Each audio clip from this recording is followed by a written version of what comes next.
ሰላም እንዴት ናችሁ? ውድ የአሌፍ ገበያ ቤተሰቦች እንደምን አላችሁ?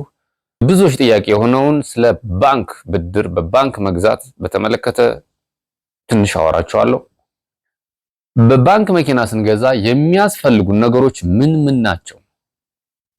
አንድ ሰው በባንክ መኪና ሲገዛ የሚያስፈልጉ መስፈርቶችን በቅደም ተከተል እነግራችኋለሁ ማለት ነው። እነዚህ ነገሮች ምንድናቸው? አንደኛ የንግድ ፍቃድ። የንግድ ፍቃዳችሁ ከ6 ወር በላይ ያገለገለ መሆን መቻል አለበት። ከንግድ ፍቃድ ጋር ተያያዥ ዶክመንቶች፣ ቲን ነምበር፣ የንግድ ምዝገባ ብቃት ማረጋገጫ፣ እነዚህ አብረው ተሟልተው የሚቀርቡ ነገሮች ናቸው።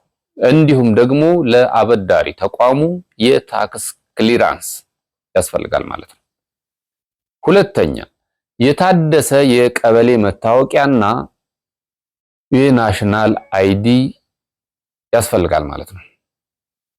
ሶስተኛ የጋብቻ ሁኔታ፣ ያገባ ከሆነ ያገባ የጋብቻ ሰርቲፊኬት፣ ያላገባ ከሆነ ደግሞ ያላገባ የጋብቻ ሰርቲፊኬት ከወሳኝ ኩነት ያስፈልጋል ማለት ነው። አራተኛ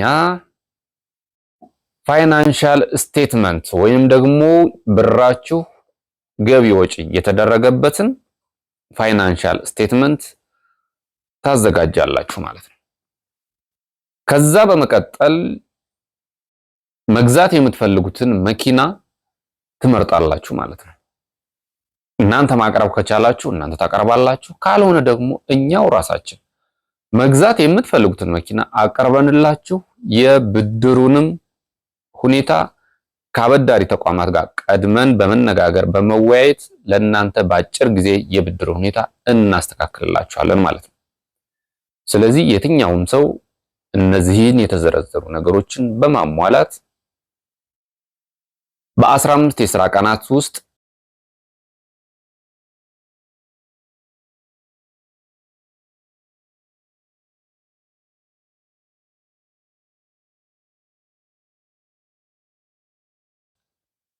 መኪና በብድር አጠናቆ መግዛት ይችላል ማለት ነው።